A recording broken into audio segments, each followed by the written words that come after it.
So, what's your name? Brittany. Brittany. You, before this vid, you also referred to yourself as a collective system. Yes, that's right. Systematically, we go by Brittany.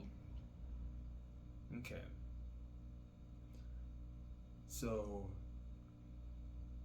is it a type of disorder you have then? What is this disorder called then? It's called dissociative identity disorder.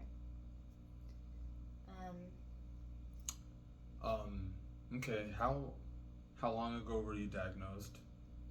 I was diagnosed with dissociative identity disorder on May of 2022, and then I stayed for a week in Santa Rosa Behavioral Health Hospital for Okay. in June of 2022, and that's where I was diagnosed formally. In May, it was by just a therapist, not actual psychiatrist. Okay. And yes, I do find this very intriguing because I I'm I even studied psychology for a bit, years back, and I've never I never heard of it until I met you. Um, so basically, is dissociative identity disorder a disorder in which you have multiple personalities? Then. Yes, in a sense, they're scientifically called alters. So it's an alteration of our personalities. So we are one system, and if we were to integrate into a person, we would be that personality. So instead of being uh, multiple personalities, it's an alteration of that one personality. Wow.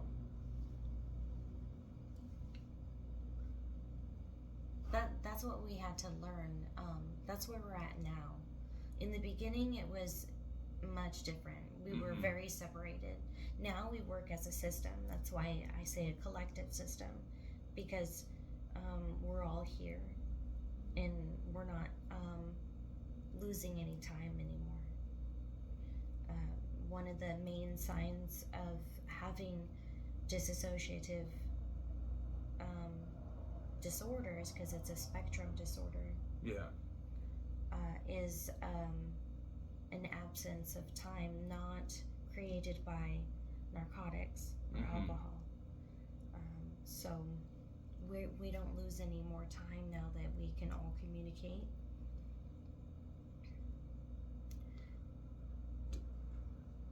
Do you feel like, because like I said, I hadn't heard about it until I met you.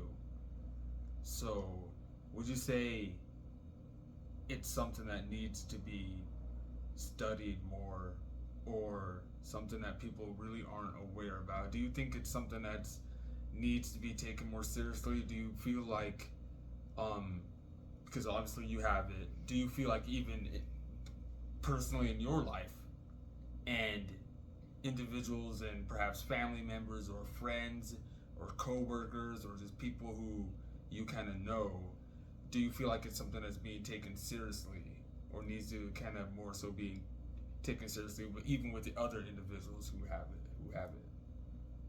I don't think it's studied enough. Okay. I don't think it's taken seriously enough. No, I think it's rather joked at. Okay. When I've heard people's reactions, a lot of the time it's that they think you're just begging for attention. Um, I think that because this disorder is only caused by severe repetitive trauma, Yeah. between the age of 0 and 8, I think it definitely needs to be studied more. And that it's very rare is alarming to me, because I have met a lot of people that have been severely abused that have this disorder, and they're going about their days of lives in chaos. So I really think it needs to be talked about, that it is a disorder, and that people living with it can understand what they need to do to be able to communicate with themselves and be able to live among society, because unfortunately society is it's become a repetitive trauma abuse cycle. So there's a lot more of us that haven't even found themselves yet. Okay, because you mentioned how you got diagnosed only just a year ago. Yeah, and that's only because at certain particular times in my life as an adult, I was triggered. So there's other systems that will go about their lives switching a year between alters and never be triggered. So it's because it's not studied enough, and the symptoms of it are so hard to explain sometimes. It gets bypassed, so nobody really gets help for it, because the only help really is therapy, talking about it, and discovering different things about yourself. Interesting. That makes you a system.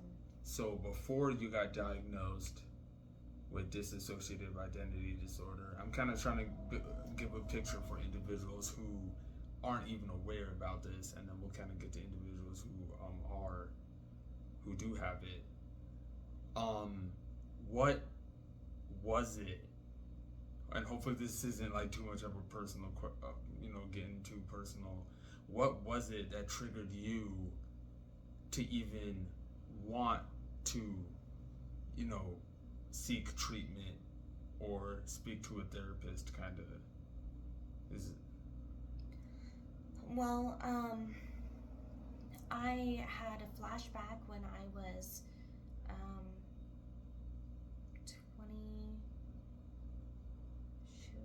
28. Okay. How old are you now? I'm 36 now. Okay. So I was 28. And that triggered one of my alters to come out inside my brain. So it's like I'm having a thought, but it's not my thought. I know for sure it's not my thought. It's something I wouldn't think. So he started talking like that after I had the flashback.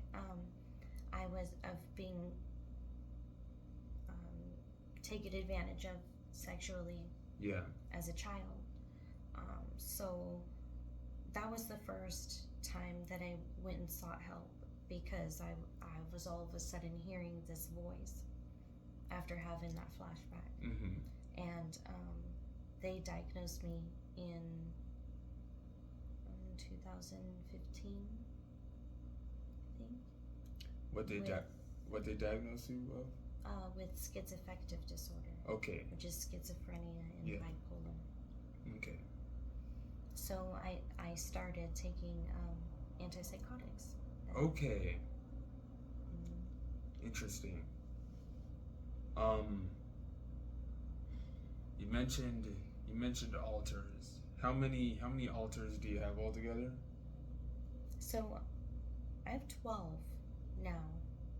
I had 11 today. I have 12. Which is that's. Yeah, we had a split in the system, which is interesting, but I think it's because Jackie wants to be able to be out, and so she split off with the trauma part of it and left that behind so that she could be active in the system still. So I think that's what that split was about. And what so 12. What I thought was interesting about this is how each alter has a name, and you didn't even pick their name. Is that correct? That's correct.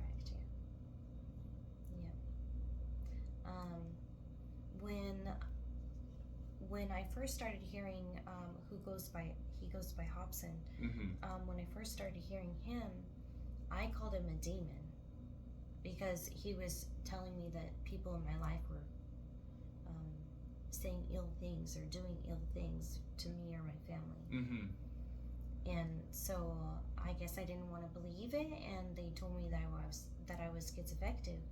So I thought it was a hallucination, that the medication they were giving me wasn't taking it away. Like a hallucination or like an illusion, kind of? A hallucination, because that's what you have when you have schizophrenia, is hallucinations.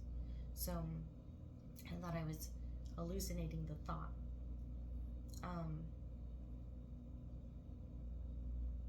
But when I started doing TikTok, the very first time I did TikTok, I had this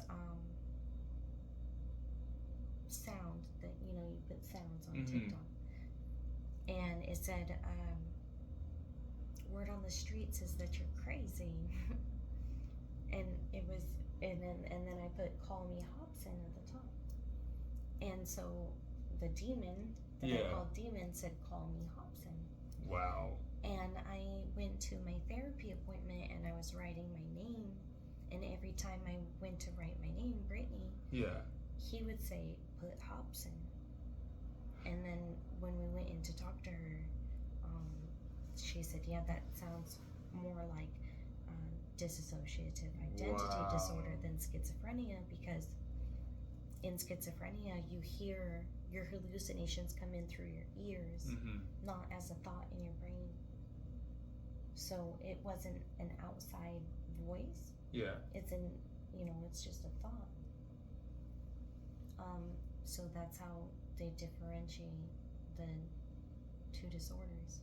Okay. And she said that's why the antipsychotics hadn't been working for so long, because they're treating a disorder that's not there. And my disorder isn't a chemical imbalance, it's an actual fracture of the brain. Yeah. So. Okay, and that was while speaking to your therapist, and the beginning of the time you began TikTok. Did because your TikTok was a journal of your kind of. Yeah, my TikTok started as a virtual journal. Okay. Because she had told me to start journaling, like writing, but Hobson is left-handed, and so is Jackie, and so is Watson. And so it was too much for me, because I was like not wanting to realize that this was actually the disorder that I have, and I can't get rid of it. So I didn't like having to go back and forth and like see what was, because it's like losing, it's like your fingers go numb and your hands go numb, and you can still see what's going on, but your body is doing other things. Gee, it sounds to me like that, like just during your treatment phase, journaling must have been like really important. Right, but doing it like that was too overwhelming for me. So that's why I started the video, like the videography journaling, because we could all just press a button, and we would all go throughout the day playing music and doing things that we liked, and so that I could sit down at the end of the night and find out about my alters, and so we were able to communicate in that way, and it made it easier to learn about each other instead of having to share our whole body. We were just having to share like I don't know, it was just easier than writing, and like focusing on writing, we were just able to be. Wow. Makes sense? Yeah, no, it does. So you mentioned you have 12 alters right now. When you first got treated, or when you first got not treated, when you first got diagnosed, because you can't even get treated for it, can you? No, it's like a disease. Yeah. And it's never gonna go away. And there's no cure. No. There's no medicine for it. No. Okay. When you first got diagnosed with dissociative identity disorder, how many alters did you have at first? It was just me and Hobson. You and Hobson. So Brittany and Hobson. Okay.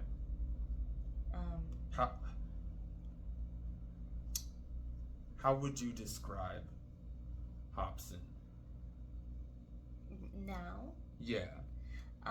He is very strong, and like physically strong. Yeah. Like physically stronger than I am. Okay. Which is weird. And he's like more aware of his surroundings. It's almost like when I'm co-functioning with him, it's almost like a primal type of thing. Does he it's take like weird to over? explain. Does he take over more than your other alters? Do you think or feel, or do you think all your alters kind of play the role equally? It's hard to tell now because we're doing new things than we normally do. On a regular basis, yeah, he would want to be out more than like 25% of the day. Yeah. But because we're all doing such new things, we're just switching more rapidly than that. Interesting. Have you ever met anyone else who's got dissociative identity disorder? So, super exciting. Yeah. I met our neighbor, and she does, so that's really cool. Yeah. We're pretty good friends now, so definitely. Yeah, well, we're gonna be able to help each other and at least be there for each other, then like really understand how it's going. Otherwise, I've met people online. Yeah. On my TikTok. And I've met a couple of people throughout traveling across the United States. Yeah. That have had it. But this is the first person like I'll actually be able to like connect with. Yeah. Like that I've actually connected with. And it's really cool. And that's super unique. Yeah, I think because it's so rare. It's a really rare disorder. A lot of people will say that they have it, but they have like it's a spectrum disorder. So you have a regular dissociative disorder where you like daydream too much throughout the day and be like ADHD. You know, you're just not really connected. And then there's other specified dissociative disorder. So you have yourself, and then you have like your other self, and people will refer to themselves as like, that's my bad side or whatever. That's the side that gets crazy, you know. But they're actually embodying like a different person in that sense. Yeah. And then there's other specified, what is it? OSS? I don't remember. No, you good. Yeah, I did do my fair bit of research on this before doing this interview with you. And I did find that supposedly only 0.0, not 0.1, but 0.01% of the population in the world has it. So it's very rare. Yeah, that's crazy. I thought that's when you told me that it was 0.01%. Yeah. That was like astonishing to me. I thought it was 0.1. Yeah. So that's pretty crazy. And then I did, cause you were the only person I know, except for the neighbor now, who has it. But I saw there are other individuals on TikTok who have it as well. They were very genuine, you know. But at the same time, do you feel that some people use, and not even just DID, but just disorders in itself, as a way to look a certain way or to kind of trend on the internet? Or what do you think about that? Do you think some people are trying to just use it as a trend though? What I've seen of the people that like what you would refer to as using it as a trend. Yeah. Okay? What I've seen of them is that they do have trauma in their life. Yeah. They may not be able to be like signed as a DID system, but they have enough trauma to where they're creating it themselves. Wow. And it's actually a different sort of DID. It's like I forget, a fractured system or something like that. It's a different category, actually. So they still, it's not that they're using it as a fad. I think they see what has happened, and they're like, okay, yeah, that feels like how I'm feeling. So I don't know. I think they're using it to cope. Yeah, it's like a coping the trauma that's mechanism. already going. Like the trauma is still going, so they're using that to cope with it. Is what I've gathered from it. Okay. Not that they're like really using it as a fad. They're using it as a coping mechanism. Yeah. This is more of a personal question. Just you mentioned you've got 12 alters. I think that's the most interesting thing about dissociative identity disorder is it true that many individuals who have this, they could have up to just a crazy amount of different alters with different names. Yeah. And they didn't even name them themselves. Yeah. Okay. Yeah, that's true. There's been people that have had 100 plus alters. Wow. Yeah, that's really scary for me because I started with 2. Yeah. A year ago, and there's 12. Mm-hmm. So hopefully we. Yeah. Hopefully we see at 12. How rapidly did it take? So I'm trying to get comfortable. Oh, Maybe it might be comfortable to do that. Oh no, I can't even see my face. My bad. How long did it take for you to have 3 from having 2? Well, not long at all. There was a part of me that always wanted to cry. Yeah. And I started talking to my therapist about it, and she had already told me to like let Hobson have more control over our body. So she said to try to communicate with that part that always wanted to cry, and that part of us was called at the time little girl. Yeah. And she would come out and talk to family members that we would hang out with.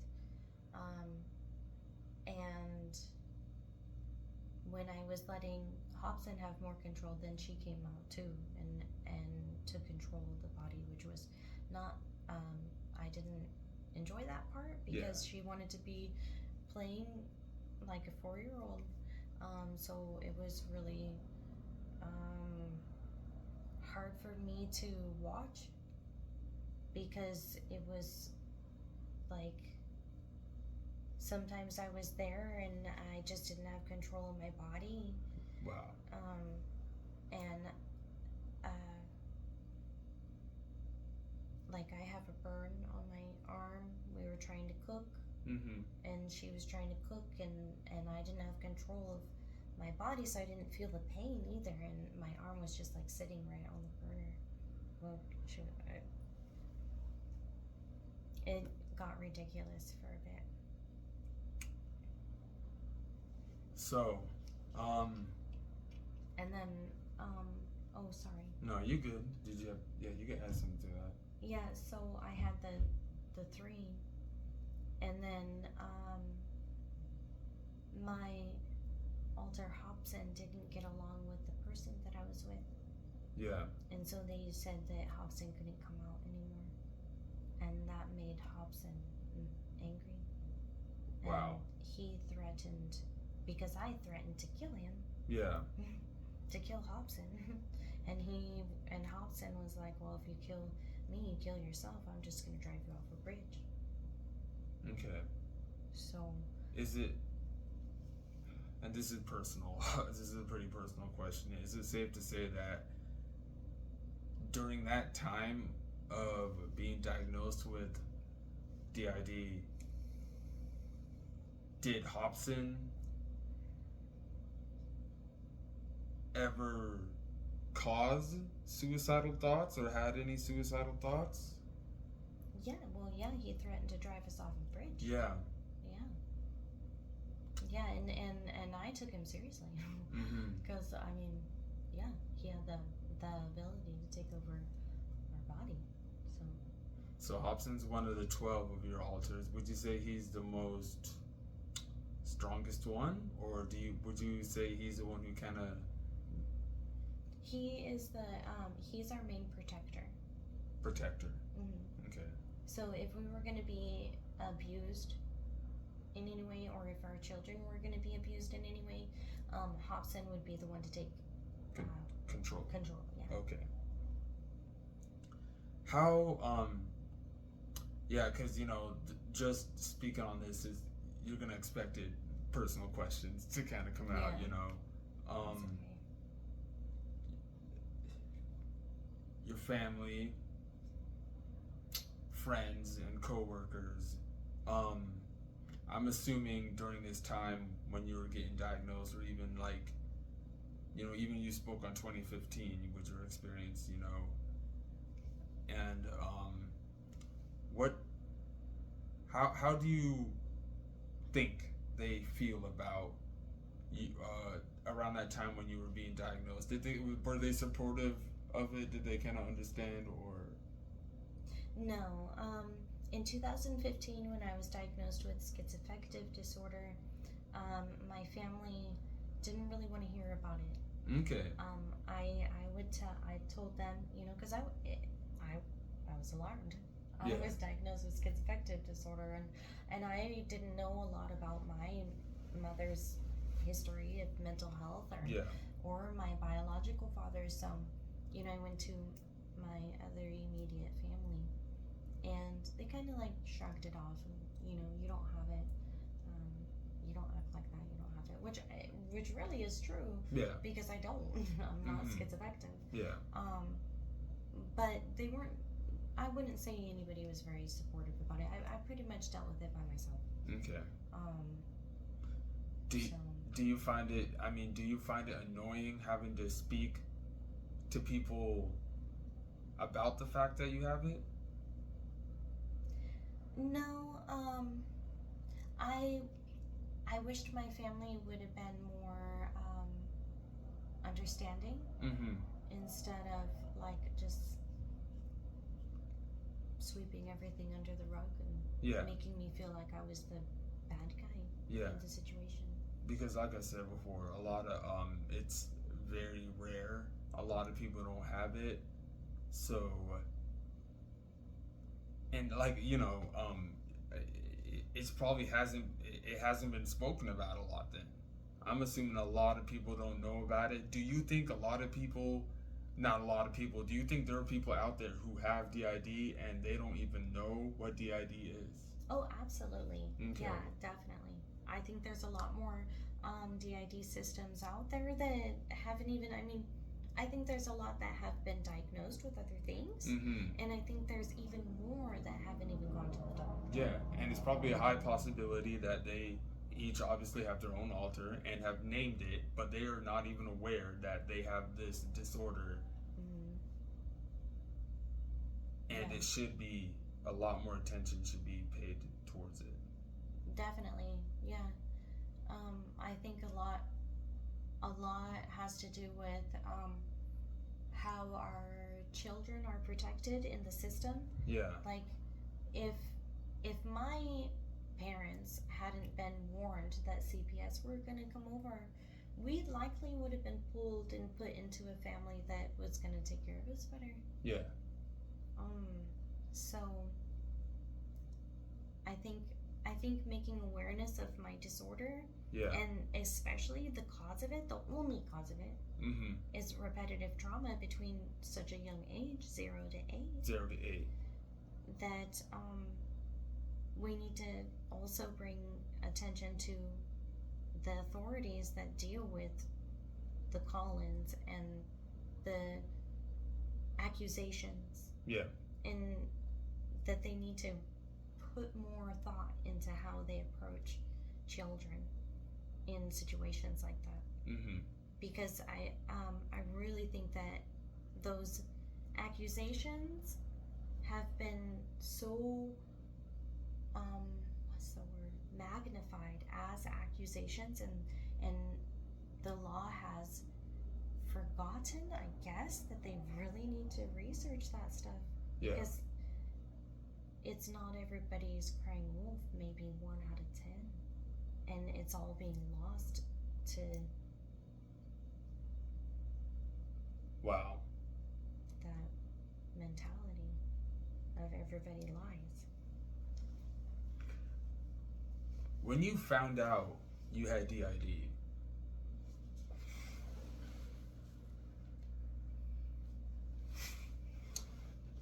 it went off, so I'm gonna have to add that part. When you found out that you had DID, in the beginning, did you know it was gonna strengthen you as a person, or were there sometimes thoughts of vulnerability? Definitely vulnerability in the very beginning, because who I am now is completely different than who I was when I first got diagnosed. Yeah. I wasn't really able to talk about it myself, and I was not able to co-function with a lot of my alters. Yeah. So I was in and out of the storyline. So at the end of the day, or sometimes 2 days, I would have to catch up. And so no, it was really hard in the beginning. Now I know that it makes me a stronger person because we were able to all communicate. But when we weren't able to, when we were first finding out that we were a system and finding out how to communicate, that was very chaotic. Yeah. And I didn't feel strong at any point. Yeah. Like, only certain alters felt strong. But as a system, we were very sporadic. So everyone who has dissociative identity disorder has multiple alters, and it could vary throughout on how many. Do you love all your alters equally? Yes. You do? Yes. At first, no. I hated Hobson at first. Yeah. And I did not like the fact that Jake was a boy. I didn't like any of it. Okay. I didn't like any of it. How many of your alters are boys or male? Jake and Hobson and Elle. And L. Okay, so 3, and then 9 are female. Okay. So when you wake up every day, or every single day, when you go throughout your day, you don't know how. Let me word it better. How it varies in time with how rapidly you switch alters. Okay. Yeah. Like today, I've been stuck today, and we switch rapidly because we like it like that, because there's so many of us. Okay. That we like to be able to be a part of the whole day, and I've actually been stuck today. You've been stuck. So you're trying to say you've been stuck on one alter. Well, I haven't been stuck the whole day. Like, we rabbit switched a little bit ago, but I've been like the altered, stuck in position. Yeah. Okay. Which is frustrating to me because I don't like to. Here's a good one, because you have so many alters. I think 12 is a lot. Yeah, it's ridiculous. That is a lot. There are days, and this is an assumption I'm making. I'm not asking this as a question. This is an assumption, but it is a question. Are there days where an alter is not playing his role or being used, or is that? Yeah, no, we're not all active. Active in one day. Yeah. Okay. Like our child alters. Yeah. Are normally dormant. Okay. For the most part. So you'll have some days when some alters are not active at all. Right. Okay. Yeah, because we have Mooney and Abby and Molly. Okay. And they're child alters, so they're dormant. And then Brittany Rose is mostly dormant also. Okay. Brittany Rose being you as a whole collectively. Is that true or no? No, that's the name we go by is Brittany Rose. But Brittany Rose is actually an alter too. Okay. So Brittany Rose is a age slide between Mooney. Okay. So Mooney and Brittany Rose are like, she's 35 and Yeah. they can slide between. Okay, yeah. And Yeah. so you can tell when these altars are dormant and not active. So when they are active, you know why they're active now. Yeah, but that's because we share the day. So, like, Yeah. I'm Brittany right now. Mm-hmm. If another altar were to come in, then my demeanor would change. Yeah. And my tone of voice. But I would still be able to, like, watch and hear what's going on. That is so interesting. So we're not losing gaps of time. And even when your tone changes, that is completely, like, unconsciously? Yeah. Yeah. Yeah. Okay. No, I have no control over it. Yeah, so you can rapidly switch just like that in an Yeah. instant sometimes. Mm-hmm. Okay. Yeah. Wow. Yeah, and sometimes it's alarming to me, like, Yeah. when I'm, because we'll work as threes most of the time. So I'm Brittany, and then Awasa is here and Hobson's here. Mm-hmm. So if we were going to switch out, it would be Awasa or Hobson. Yeah. But I'm talking to you. Yeah. So, but if it were Jake and Jackie and three, because they like to work together, Mm-hmm. then if they were active for, like, say 5 hours, we would have to switch. If I were to come out, Yeah. You good.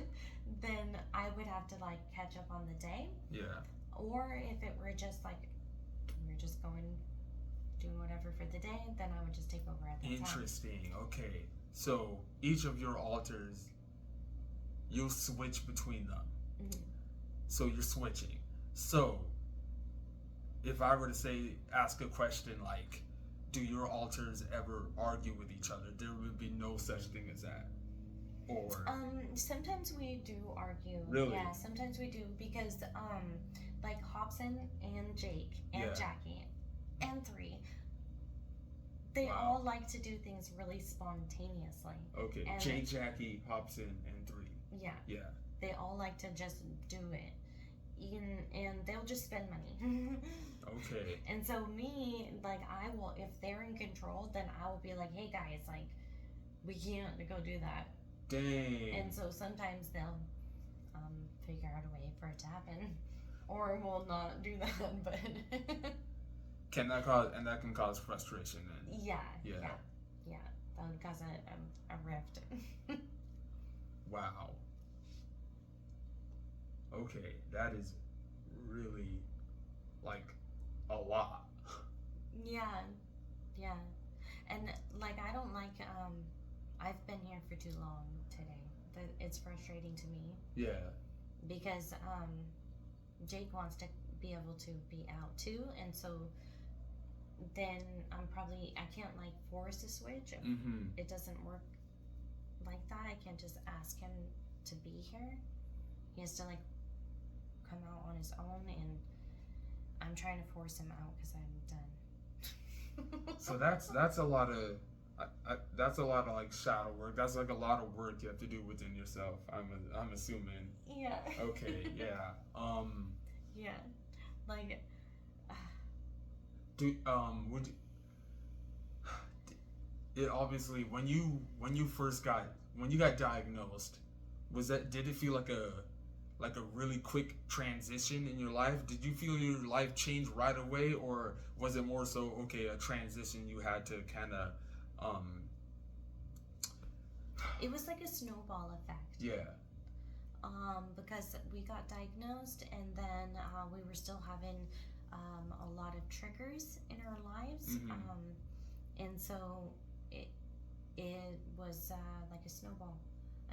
We just all came out at one time. Yeah. So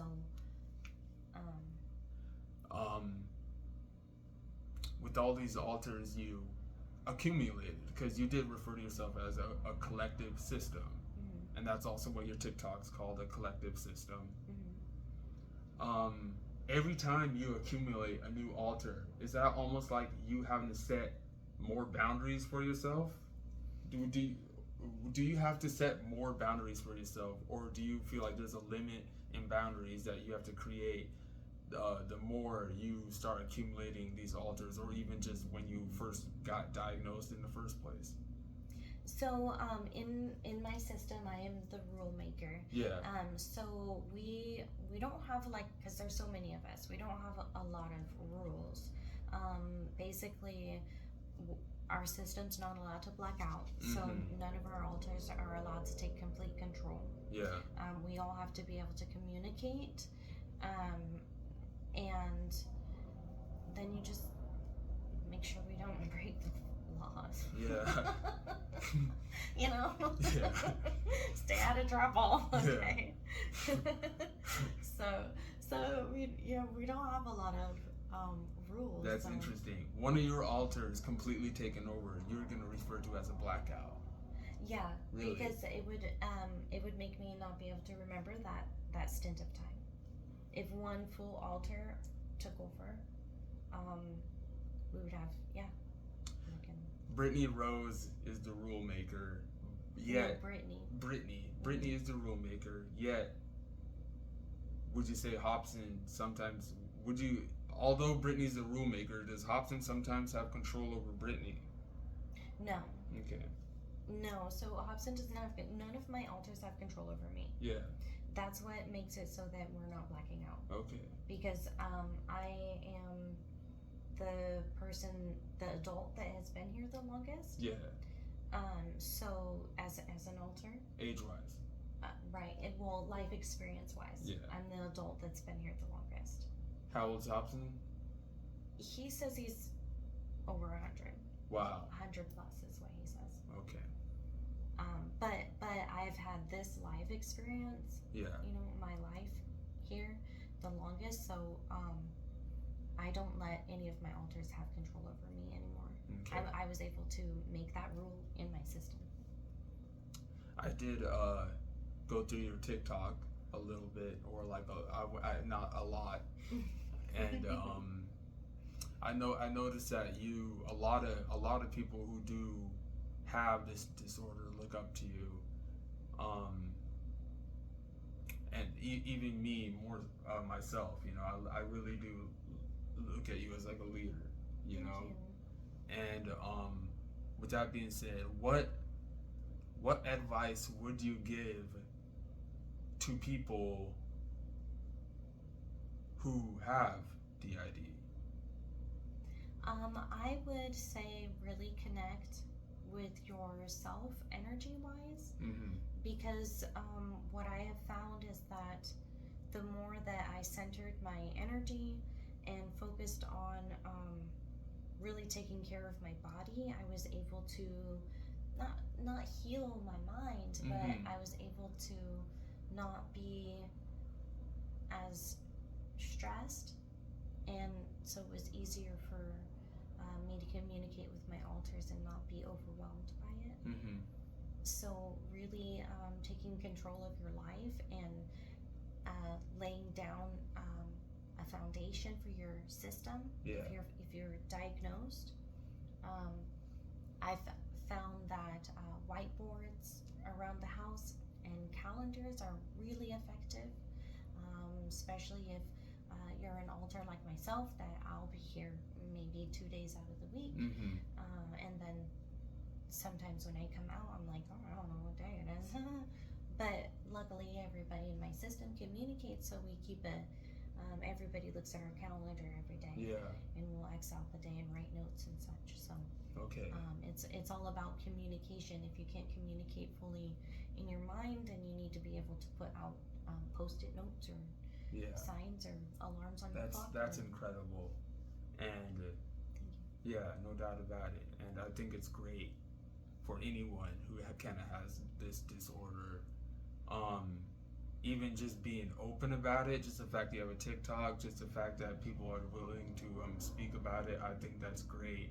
So just with that being said, just the fact that you're able to open up about so much trauma, repetitive trauma at a young age, is just incredible and amazing to me. And just the fact that you're able to just be on a video speaking about this, you're looking at things more positively. So do you think there's a lot of positivity that comes from being diagnosed, despite the fact that, you know, the reasoning behind this diagnostics, right? Do you see any positivity in it though? What do you think about that? I think when I'm thinking of my life, I do see the positivity that I have pulled out of it, but I don't think there's any positivity in the actual diagnosis itself. Yeah. I think it's disgusting that that would even be a diagnosis that somebody can be diagnosed with. Yeah. People need to really realize how their words and actions and cues, verbal cues, and everything else affect their children as they're growing up. And your environment is definitely a product of the way that your brain is going to develop as you're growing. Yeah. So I think the diagnosis itself is disgusting. I don't see any positivity in it. Yeah. My classes always have full. Yeah. Fortunately, you know, I try to find the good in everything. So I guess it depends on the person that's diagnosed. Yeah. Wow. You said your environment plays a big role too. Okay, camera died. Okay. I think that was a great video though. I think so I think too, that was baby. awesome. Thank you for doing this. Yeah, of course.